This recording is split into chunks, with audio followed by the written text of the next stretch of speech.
Hello and welcome everyone to another Northbasics video on this channel, and today we're gonna talk about fame. Fame, yeah. That's something that I don't really see as a resource because I can't actually spend it, but I can understand why a lot of people see it as a resource, and you can actually just produce it like a resource in your dock. And that's what I'm gonna start with, You can switch your dock to lore and fame, and if you put it to fame, your sailors will produce fame just like they do lore, and you can see how it pops up here in the fame count. I'm gonna switch a little bit later on to that. I'm gonna because they will take quite a time to produce fame. It will not be that fast when you have two sailors in a normal dock right here. It could be right now that it's already there, but no. Ah yeah, pop, perfect. So we have the time here. It's not actually too good, how you see, but it's not too important, I would say. I would suggest you to always go for the lore, because the lore will give you fame in the end too, but I'm gonna go later to that. So I would say go better for the lore right here, just if you really need a few little fame points. It can really help you out there, so keep that in mind that you can do that. Your scouts will actually produce fame all the time. You cannot turn that off. That's why the Stag clan is usually the strongest clan in fame, or the highest clan in fame, because his scouts just produce fame if he wants or not. So if you want to keep up your happiness as a Stag clan, you usually have a high fame count just naturally. So do not worry too much if your fame enemy has too high of a fame count. He will just do it automatically. So there are of course other ways to get your fame. Like I just mentioned, you can just lore to get your lores. So every time you unlock a lore, you will get 15 fame. So just right now I have 135 fame just over my lores right here. It's quite important in the early game that you go on lore, so you get your fame over that too. So it's not actually just about the lore, it's about the fame too. So yeah, just don't go for the lores if you if it's not enough for you to go for lore just for unlocking lores. Keep in mind that it will engage on your fame count too, so never leave your lore too much behind, because it can really help you to hit your early fame, and that's important. So you can also just colonize other areas. If you colonize other areas, you will always get 20 fame. It's not all too much, it's a little bit more than for lore, but 20 fame, yeah, I think that's quite okay. It's quite okay. It's not worth to go later on for 500 food just to get a little bit fame there. If you I don't know what's going on right now. If you already have your 12 areas, you shouldn't really colonize too much, because yeah. If you colonize too much, then it won't really help you out there. There are other ways to get your fame then, like usually upgrading your buildings or something like that, but don't go too much colonizing right then. You can also colonize just wolves caves over here. That will give you 30 fame. That is a little bit bonus fame you can get there. Just go for the bonus fame. Just colonize, don't colonize everything, go for 30 tiles, because that won't really help you in the end. The 30 fame for the Wolf's Cave is actually quite cool. If you find a Dragon Tomb, I don't have one right here right now, but if you find a Dragon Tomb, you will actually get 50 for it. Of course, you will get 5 stone or 5 iron for 5 stone for the Wolf's Caves and 5 iron for the Dragon Tombs too, if you get them. But the fame count is actually quite important. If you can get it quite early on in the game, it can really be helpful. Like sometimes I managed to get the middle with Stag, so I scouted out the middle. That's actually a source of fame that you can get to. If you are the first one who scouts out the middle, you will get 50 fame. Just right now it's not, because yeah, the Relic of the Gods is actually not a mid-win, I would say, like that. So you won't actually get 50 fame if you scout that, but if all the other mids will give you 50 fame there. That can help you quite a lot. And the Wyvern can of course spawn in the middle, and if you kill that, all your team will get 200 fame, and that can be really helpful if someone of your team is really close to a fame win and the only thing that is not there is fame. You could just kill the Wyvern and get him a little bit fame like that, and that can really help out. I didn't make too much use of it, but it's definitely an option, even though the Wyvern is quite hard to kill. But 200 fame is quite a lot, so yeah, shouldn't be for free there, definitely. Yeah, we talked about that. You can of course upgrade your buildings to get a little bit more extra fame. There's a little tweak in it that some players don't know. Just right now I have a fame count of 320, so if I upgrade a house right now I will get 330, and if I upgrade production building right now, it doesn't really matter what production building, I can upgrade a market, I will get 350, so I just got 20 fame for that. Can upgrade a X-Froze camp, that will give me 22, so 370. I can even just upgrade a scout camp, even though it just costs 4 stones, so keep that in mind. If I upgrade the scout camp, I will get 20 fame too. So if you're just in a fame rush and you really want to go up really fast, upgrade your scout camps, or maybe your towers. If I upgrade him now, I will get 410. So I just got 20 fame for the tower too, and he just costed 4 stone. So yeah, he just cost 4 stone. Sorry, he just cost 4 stone. So it's actually a quite cheap way to get on a hard, really high fame count. So I actually did that at Raven, that I built a lot of towers because I work against other Raven players too. And then I found out, okay, if I just upgrade the towers right now, I would be Jarl. And so I click, upgraded all the towers, and I were Jarl. So really cheap way, but you gotta think about that you don't upgrade your buildings then, and sometimes you will just miss your eco if you didn't thought about that. But I were in a quite good situation in that way, so I didn't need to thought about that. So you can, at the last thing to get a little bit fame, you can do feasts. So feasts, bang, will always give you 20 happiness.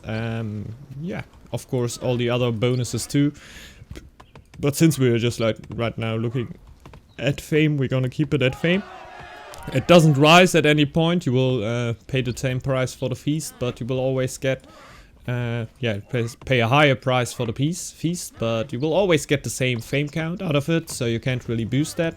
But if I'm, for example, Stag clan in a team that has a lot of aggressive players in it, I will usually be the one who really wants to drop the feasts, because I want to get my fame count up, because I want to hit Fane and Jarl as Stag clan, because they're really strong for them. But we're gonna go out and look for the clans later.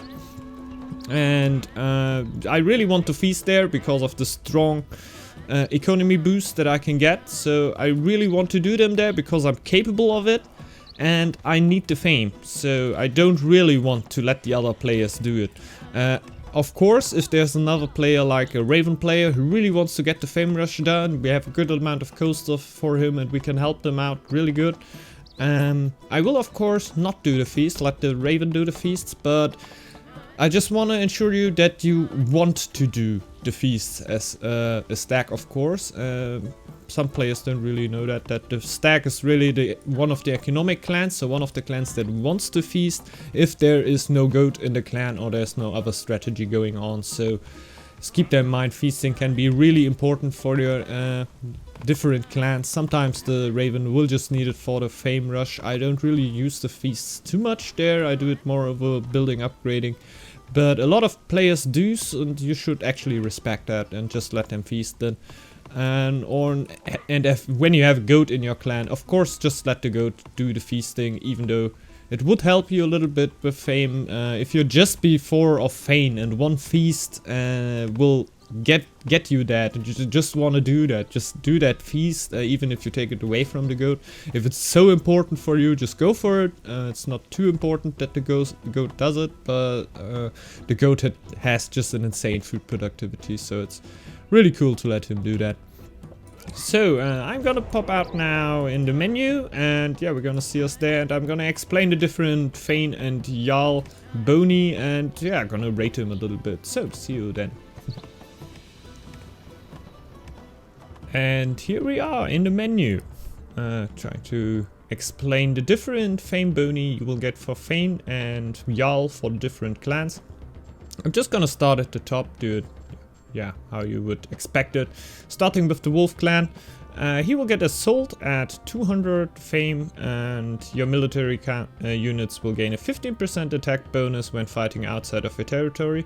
That is quite strong, of course. The wolf has a lot of different lores and bony that will empower his military strength outside of his territory. So that's what some players don't keep in mind, that a lot of his fame bony only will occur if he fights outside of his territory. So you gotta keep in mind, you can attack the wolf and he will not have a lot of his bony. So just keep that in mind. Sometimes it can hurt the wolf really hard if he went a lot for those different bonies and he just counts on it. Sometimes the players really count on that bony, and if you can attack them in their tile, you can really get them off guard. At 500 fame, you will get Dominion.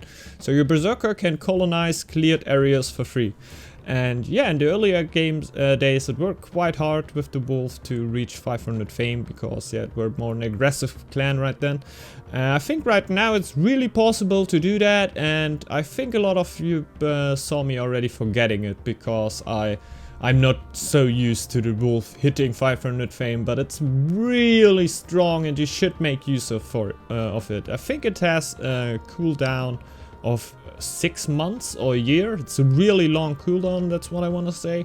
And yeah, it gotta be for this strongness, because you don't need any food, you can just colonize it with the Berserker. It's still gotta touch one of your tiles, you can not just take any tile you want, but it can be really helpful if you want to get aggressive, and aggressive expansion has something to do with that oftentimes. So the Stag clan will get supplies at 200 fame. Just to double up of his starting bony, he will get 150 food, wood and crowns, and very important, he will get 10 stone. So these are 10 stone. Other clans don't really get to if you don't get bonus stone in your game and you just get your starting stone. It will get the Stag to always have 10 stone more than other clans. That is basically one more upgraded building that can help quite a lot. And the food, wood and crowns help a lot, of course, too, because usually in that time you're just upgrading your buildings, and what you get in there is 150 wood and stone, and of course the crowns too. It's just basically one insta upgrade, and if you got a little bit stone stockpiled already, it's actually 2 insta upgrades. So I usually try to have that ready, to have a little bit wood ready and a little bit extra stone ready to just bang bang bang upgrade a lot of stuff when I just hit fame with my Stag clan. Really strong bonus. And yeah, second bonus, dedication, requires 500 fame. Upgraded buildings gain an additional 10 production bonus. Yeah, I don't think there needs to be explained too much. Just a little rate for this. It is really strong. It doesn't just sound really strong, it is really strong. In the late game, I think it will get the Stag to just right now to have the strongest crown production just over merchants, because he can get coinage, he can get the upgraded buildings, get 10% production bonus, you can upgrade the tools of the merchants, and these are the most bonuses on merchants you can get right now, and I'm very sure. So really strong bonus, should not be underestimated, but I don't think it really is. So let's go to Hydrun, Gate of the Goat Clan. Spare tools requires 200 fame. You gain 2 free tools to improve your villager's productivity. So I think it explains itself very good. It's quite good. I usually use it to upgrade my woodcutters and sometimes my merchants. It really depends on what I want to do. If I want to go for a food trading strategy, I of course look for that I upgrade my farmers or my hunters, and that really depends on if I have 2 fields around my area. I will of course upgrade my farmers and my woodcutters instant, because I have 4 farmers already, and I will upgrade the tools of 4 farmers, and that is really good. And if I have a lot of hunters around me, I will upgrade the hunters, because I have 4 hunters already and they will produce a lot more. So if I have a double downed food on around me, I will actually just upgrade them right away. I don't even think about if I go for merchants or anything else. And woodcutters are set because I always need my wood, and that's basically it. At 500 fame, you will get teamwork. You gain a free feast. Your defense towers and your military units gain 20% resistance when feasting. That's really cool because usually I had that I were in the front. Usually when I hit the, when I hit Jarl. And then I got a free feast and I were just in the front, so it were really helpful to keep my eco a little bit alive and fighting. Just fighting. Pure fighting. Really helpful for that. It's basically a whole army buff for a whole month to get a little bit more resistance. It won me some fights, and I think if you actually saw the second game against Liney, where I had a little lucky spawn with the Goat Clan, I actually just made use of this, and I think it won me the game, because I just won with a few warriors, and I think that were because of my feast just in the right moment. So it can totally change the outcome of a game. Let's go to the Raven clan. At 200 fame he will get 3 villagers and 3 max population. I think he got 2 villagers before without max population, just right now it is 3 with max population, and that really improved it by a lot. I were a little bit crying about that you don't get the happiness to really make it really strong, but I guess it would make it a little bit too strong, because if you have a lot of coastal areas, you will have your docks out, you will have exotic goods that will give you a lot of happiness, and the 3 villages are really easy to obtain then with happiness. So yeah, to keep up now with the happiness. So really good. It can help the Raven a lot to get a little bit better in the eco wise, because he's not really the best clan if you just look at the eco, because he don't has any real eco advantages over other clans. You just get the 3 villages right here, and you can make something out of it, but mostly it will still be the fame rush what I just get to. The mercenaries at 500 fame, of course, the most important thing for the Raven clan. You can hire mercenaries at your harbor and send them to raid coastal areas, and if you raid these coastal areas, you shall not forget that you should look before you click on it, because if there's stone on it, just raid that area all the time, because you will always get 5 stone for raiding that area, and that can really make you difference. If you don't know about that, really try it out a little bit and see what different resources you will get for raiding an area, because that can really be helpful. Keep that in mind. Going to Bjarki, we have the fame bonus Kindred Spirit. Having Kaja, the armored bear, or a shield maiden in an area increases your local production by 15%. That's quite a strong lore, I gotta admit, and it leads into my tactics, really depending on that. I don't know if you saw my beer macro build. In that macro build, it really depends on having that bonus and getting a trading tile up and a few tile, and getting the bear and the shield maiden and one of these tiles to just upgrade their productivity to a lot, and then getting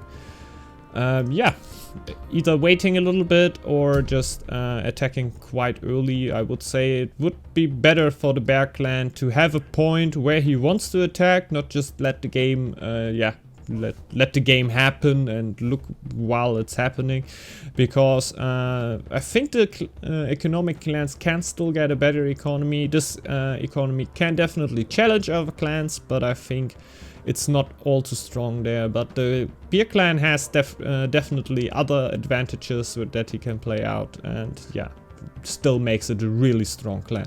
At 500 fame you will get the Beer Awakens. You get 3 fame per unit killed with the Shield Maiden, and your military units get plus 1% power per 100 fame. So it's quite useful, I would say, when you are in that late game position, when you want to hit the fame win. If you don't want to hit the fame win in that situation, or the fame win is turned off or something like that, but it's a pretty bad example, I just realized. Yeah, it can help you then if you want to go for that, because you will get quite a lot of fame with that. It's not all too much, but since the bear is capable of just dragging the games as long as he sometimes wants, since he can play really defensively, you can your opponent has no other opportunity than attacking you. I had that one time that I played against another player, and I'd already ran into him. He had the Beer Awakens already ready for him, and he went for the fame win, and the only thing I could do to stop him were attack him. and he killed my units while I attacked him and got fame for that. That were like, you know, devil's cycle. Can't get out of there. Really cool idea, and like this can really work. But in general, it won't be yeah, the game changer itself like other ones, because the Stag just gets 10% protection on all of his upgraded buildings. That's something else, right? So it's helpful. It's definitely not useless. It gives you a lot of military power that you can't forget, but really cool. So yeah, not so weak as it may sound if you don't want to go for a fame win. So let's go to Boar here. He will get heritage at 200 fame. So you unlock a free knowledge. It does not count towards law victory or blessing unlock. Yeah, I think that's understandable, because it would be really strong for the Boar clan there. But it can help, yeah, to just reach another lore that you want to reach a little bit faster, because the Boar has a lot of very interesting different lores that you definitely want to unlock, because yeah, that's definitely it. And not too much to say about this, because it's definitely just picking a free lore, so it's really understandable there. Much more interesting is the 500 lore, so the Jarl bounty. You get greater blessings, and that already sounds good. So Freya's blessing reduces your blizzard penalty by 50%, and that's just crazy. At some points I really forgot to click on my lores, just like that, and the blizzard hit me and I didn't put Freya's, and it would have reduced all my penalties by 50%. It would have actually saved me. So I forgot about the Jarl bonus of the Boar sometimes, because you're quite a long time in the game then, and sometimes you just forget, oh, I just hit 500 fame, my game just got more insane than before. Yeah, and you really gotta keep that in mind, because your Baldur's blessing will give you +5 happiness too, instead of +3, and your Yurt's blessing will improve your war chief and upgrade his tower's attack by 10%. So I really enjoyed that with the Yurt's blessing, because usually when you do that, you're in a very aggressive build, you want to attack all the time, and when you just happen to hit the 500 fame while you're in your Yurt attack, yeah, can really help you out to get a little bit more damage out. Or if it goes like TikTok, you attack your enemy's base, your enemy backfires, you backfire at your enemy. I think you know that, games. Your tower attack is always helpful. So yeah, really good. Really good blessing in there, blessing empowerment, I would say there. And that's actually it with the fame video. So I hope you enjoyed it, just like I enjoyed doing it. I hope I didn't miss anything, but I really think that I covered most of it right here. Since yeah, with fame there's a lot to talk about, but yeah, I hope I just covered here everything. So enjoy your day, everyone, and see you back on next time. So yeah, bye bye. Ciao.